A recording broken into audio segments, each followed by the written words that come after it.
Welcome, everybody. We appreciate everybody signing in, and as people are able to, this is our first webinar here at OCPC, and I think I first want to be able to acknowledge a couple people who have made this webinar happen today. One is, in fact, Lori Muncie, who is part of our panel today and will be assisting us as we go along the way.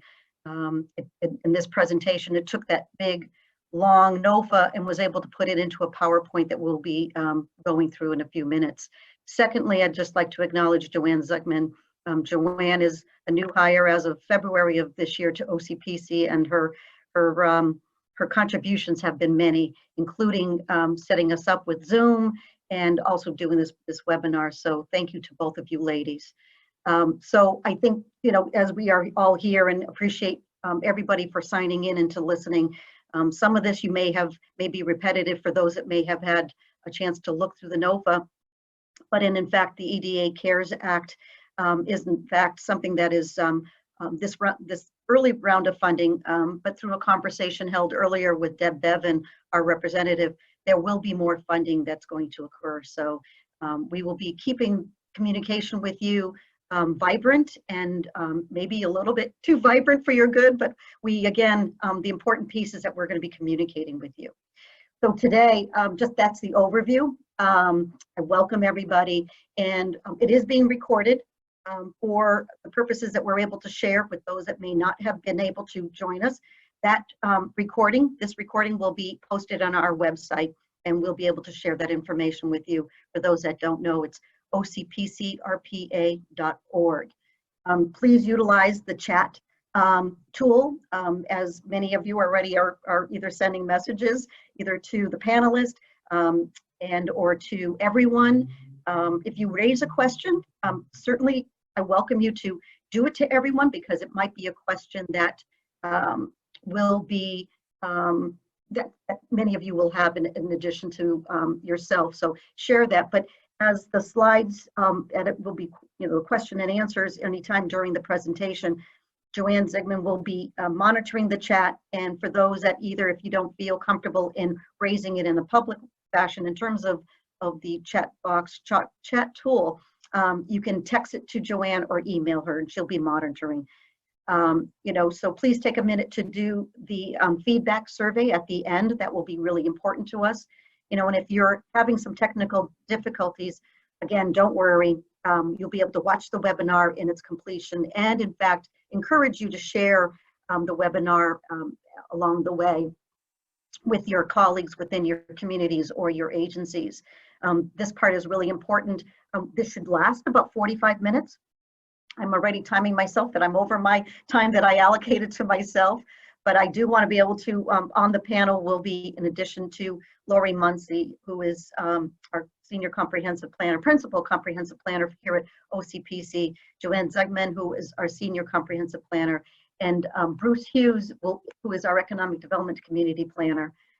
Charlie Gilmore, our Assistant Director and Transportation Department, Director of the Transportation Department, is also on for OCPC. So lots of good questions, lots of important things, but the process will be that there is a PowerPoint presentation with sound, so we're going to be able to play that, and then after, I'm going to ask Bruce to conduct the question and answer sessions, and then we'll potentially be doing weekly updates about frequently asked questions. So with that, I'm going to ask Joanne that if you are able to then begin the PowerPoint presentation.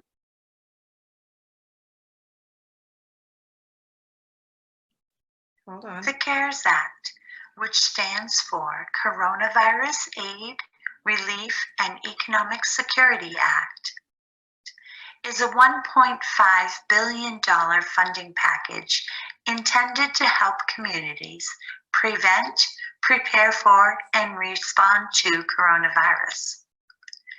Funds are available through the EAA program, are intended to be flexible and responsive to the economic development needs and priorities of local and regional stakeholders.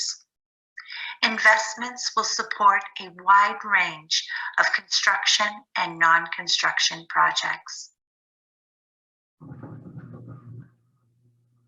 Examples of eligible projects include economic recovery planning, preparing technical assistance strategies to address economic dislocations, preparing and updating resiliency plans to respond to future pandemics, implementing entrepreneurial support programs to diversify economies, constructing public works and facilities that will support economic recovery, deployment of broadband for purposes of supporting telehealth and remote learning for job skills.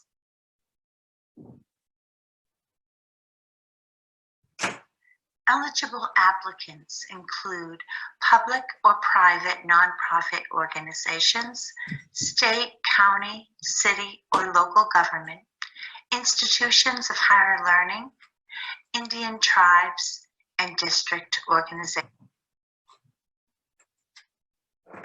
Each project funded must be consistent with the region's current SEDS. Applicants must clearly detail how the project will support the needs and objectives of the SEDS. Applicants should indicate if other federal funds have been secured to support any portion of the project. And they should describe how the EDA investment will complement, leverage, or otherwise align with other public and private investments to implement the project.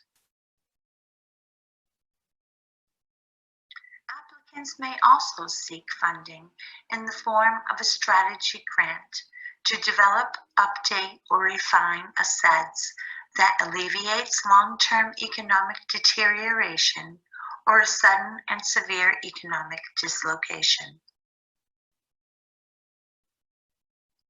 Under the Public Works Program, EDA provides catalytic investments to help distressed communities build, design, or engineer critical infrastructure and facilities. They also provide resources to meet the construction and/or infrastructure design needs of communities to enable them to become more economically competitive.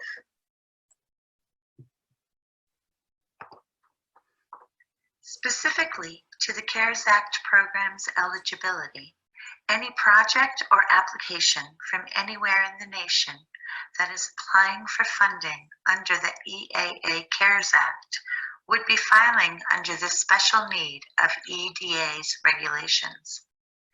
Special need means a circumstance or legal status arising from actual or threatened severe unemployment or economic adjustment problems resulting from severe short-term or long-term changes in economic conditions, including substantial outmigration or population loss, underemployment, that is, employment of workers at less than full-time or at less skilled tasks than their training or abilities permit, military base closures or realignments, defense contractor reductions in force, or U.S. Department of Energy defense-related funding reductions, natural or other major disasters or emergencies, extraordinary depletion of natural resources, closing or restructuring of an industrial firm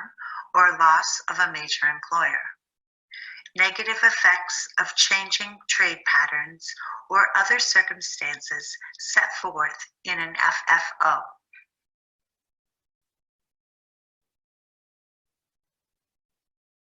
Resources to meet the construction and infrastructure design needs to become more economically competitive include water system improvements, industrial parks, high-tech shipping and logistics facilities, workforce training facilities, business incubators and accelerators, brownfields redevelopment, technology-based facilities, wet labs, multi-tenant manufacturing facilities, science and research parks, infrastructure and telecommunications facilities. Investments made through the Public Works program must be aligned with the current sets and clearly lead to the creation or retention of long-term, high-quality jobs. They may provide funding to a consortium of eligible recipients to support the construction of a technology center that provide laboratory, office, and manufacturing space that leads to the creation of advanced manufacturing jobs.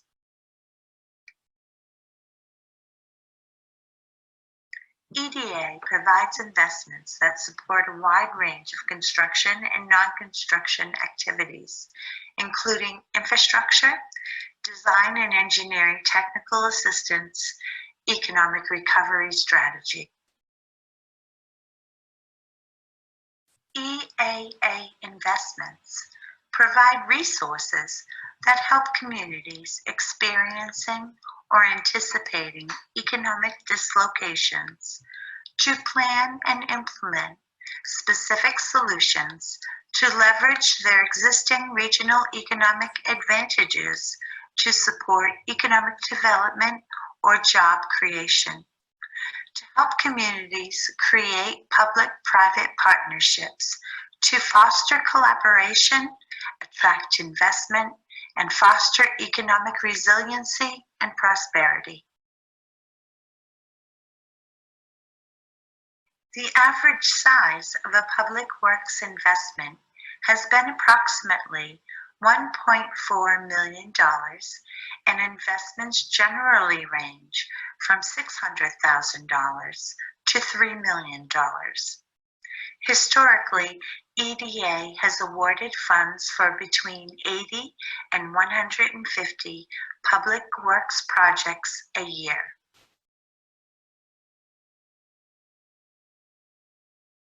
The average size of an EAA investment has been approximately $650,000, and investments generally range from $150,000 to $1 million. Historically, EAA has awarded funds for between 70 and 140 EAA projects a year. In 2020, EDA will support nuclear closure communities and expects to award grants generally ranging from $500,000 to $2 million for implementation projects from $100,000 to $350,000 for planning activities. So what are the next steps? Applications will be accepted on an ongoing basis. EDA intends to review those applications within 60 days of receipt. And you can get more information about grants.gov registration at their website shown on the screen. And if you want to get a copy of our latest SEDS document, you can get one at the OCPC website. If you would like more information on the CARES Act funding program through the Economic Development Administration, please feel free to contact us at the Old Colony Planning Council. Due to the existing coronavirus situation, we're currently working remotely, but our email addresses are shown on the screen for your convenience, and also the office telephone number. Soon, I'm sure we'll be back in the office having pizza with you before you know it. Thank you very much. Have a great day. All right, Bruce, it's over to you. Hello, everyone, and welcome. Thank you very much for coming today and joining us in this webinar. So you've seen Laurie's PowerPoint. It's great. It's laid out the issues. Does anyone have any questions? I can tell you up front, I will try to answer them to the best of my ability. And if not, I will look them up and get back to you very soon as possible. So thank you. Looking forward to hearing some questions.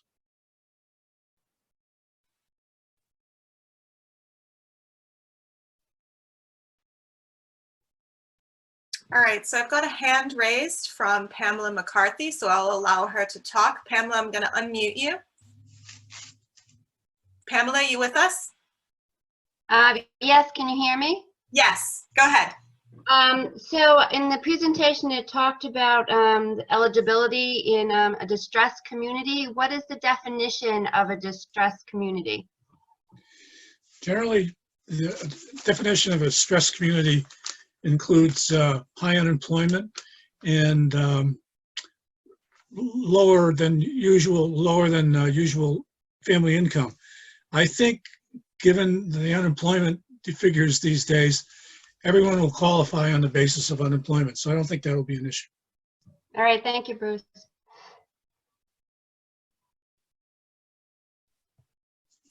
We have a question from Rebecca Coletta. She asks, if project isn't specifically listed in the SEDS, would it be eligible for a grant? Send us your project. I think we're open to that. I think I've had this discussion with EDA before. Just send us your project and we'll make it work. Okay, we've got another question from Mark Tisdale. Mark, I've unmuted you. Go ahead.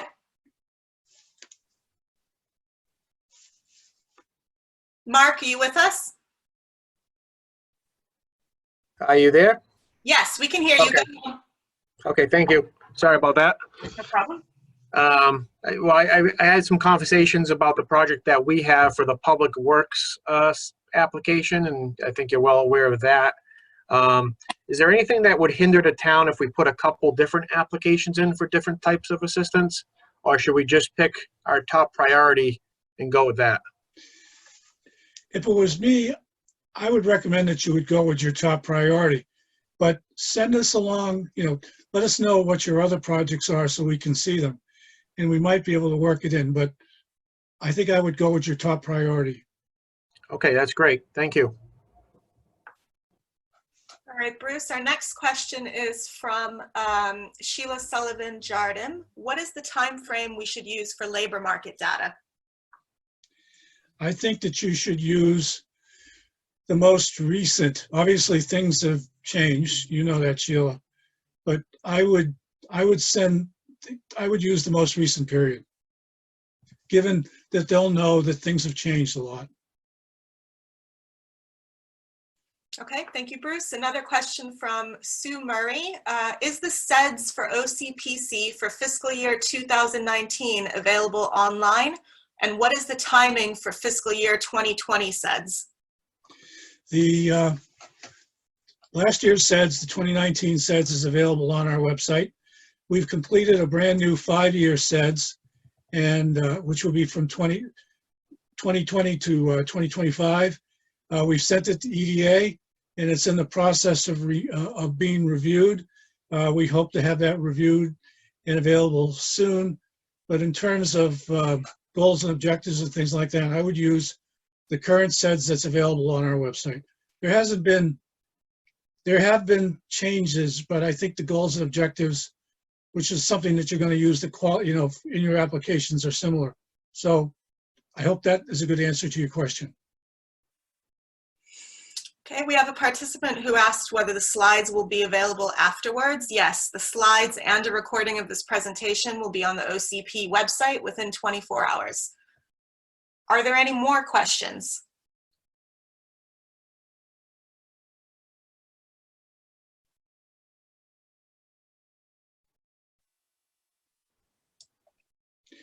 There is a link, by the way, for your information. There is a link. I think, Laurie, that you made it available, but there is a link on the US EDA website that says Coronavirus Aid, Relief, and Economic Security Act Frequently Asked Questions. So take a look at the link that I'm sure Laurie has put up. If not, go to the US EDA website, and they do have that link, and I think that's very helpful. I have it in front of me here, but I think that'd be very helpful for you. Mary, at this point, I think I'll turn it over to you. There aren't any questions that have come through, but maybe a couple more will filter through as you speak. There is actually one from Sheila Sullivan Jardim. Sheila had asked, I think, let me go back to it. What is the time frame we should use for labor market data? Did we address that? We Yes. did cover that one, yeah. Sorry. was kind of looking at a couple things, so thank you. And just a note, a couple things about the notes. We're going to be doing weekly frequently asked questions. So no question, again, whether on this webinar or after is beyond. Just keep asking the questions, and we'll be posting those questions on, and they'll be on our website. The SEDS is pretty critical. So we are in a little bit of a transition. Bruce and I were on a conference call with EDA, and Deborah Bevan is going to be reviewing what was submitted Monday. And as soon as that is approved, we will get that updated. If you would like a draft copy of that, which I believe that you would want, we can get that emailed to you. Your project needs to be consistent with our SEDS. There is no special projects, and if it can't be met within the SEDS, it will not be considered. What Lori did was to extract, again, everything possible to give the communities, again, the criteria and information. What I am going to recommend highly is that for your communities, we can set up a time to meet with planner, the CEO of the community, Board of Select, Economic Development, DPW, any and everything. So I think it was Mark who was asking the question about multiple projects. I highly recommend we set up some one-on-one, and we'll bring Bruce and Lori and Charlie and Joanne and anyone else that we have on our staff. Our role, OCPC role, is really to provide the technical assistance. If you do reach out to Deb Bevan, she's only going to send it back to us. She's getting inundated by all of New England. She represents from here to Philadelphia. But Massachusetts is, in fact, has received the most amount of, for the third highest in terms of these funding. And so we want to make sure our region gets its fair share. We want to make sure as OCPC in our 17 communities that we're supporting you. We're available. I would like to say we're available 24/7, but I know I've received some emails at 2 o'clock in the morning, and then again at 5 o'clock in the morning, and then 8 o'clock at night. So there is no time. This is critical. We truly here at OCPC believe that we are blessed to be having a job and having our benefits and being able to be able to help our communities. We know many of your communities are suffering and in terms of budget cuts, and businesses are hurting, and all across the board. And the only way that we feel, and I believe it's EDA's feeling, that we can try to recover to whatever extent that's going to be, but to recover is going to be through economic development, workforce development. So to the Workforce Investment Board, Sheila and Dean, along with the Chamber of Commerce, as I know Chris Cooney is on board, the economic development folks that are here from the different communities, it's critical that we are working together. OCPC will be looking to build our capacity in working with you, because it can't be done on our existing staff. So we are preparing ourselves so we can be reactive and be working with all of you. So a couple things that, again, just to recap, is this slideshow will be available. The SEDS, we will, if anybody wants to email Bruce or myself, we can, there is the current one that is already up on our website, and the one that we're waiting for EDA to approve that should be done by the end of this week. We can share that with you, knowing that there may be some tweaks to that. And I highly encourage all of you. I know Representative Cutler is was on this webinar, but if you have constituencies, bring everybody together. Our role really is to convene and to be consistent with trying to build that strategy. So again, this has taken us a little bit less than the 45 minutes, which is fine. Please share the recording. And again, we will provide updates, not necessarily by a webinar, but our website and our social media avenues will be the way that we will be communicating. And if you haven't signed up for our newsletter, if you go to our website, there's a way, and our Facebook page, there's a way to sign up for our newsletter. There'll be another way that we communicate with you. So unless there are any further questions of anybody along the way, oops, there are, here we go, sorry. I'm gonna go back just because I think it's important. I would like, okay, so those who are asking for the 5-year draft, yep, we'll get that to you. If a town would like to schedule a meeting, so for technical assistant, Lisa, that was to you, but on the slide, first of all, for anybody who doesn't have my email address, it's mwaldron@ocpcrpa.org. Go to our website, that's the best way to reach, but between Bruce and Laurie and Joanne, any of our staff really would be the one to reach out to. We will be convening ourselves and triaging along the way. The important piece, I think, right now is to, number one, for you as a community, talk amongst yourselves, talk with your town administrators, talk with your mayor, talk with your planner, talk with the economic development. Tourism is also an eligible activity. I mean, your DPW folks, if you can identify your top 5, your top 3, your top 10 priorities, that will help us then to help you in putting together the technical assistance. That role of being a technical assistant, we are here to assist you with that. And again, you know, it's on an ongoing basis, and if there is anything that needs to be clarified, certainly reach out to Bruce and Laurie and Joanne, and I will make myself available as well. If there are any other questions, we will also have frequently asked questions, and we'll be compiling those and be sharing those with everybody. And if not, if there are no other questions, I really truly appreciate, I on behalf of all of our staff and our OCPC Council of Delegates and alternates, wishing all of you good health and safety. As we know, these days are not over, and we will work with all of you. So thank you very much and have a great day.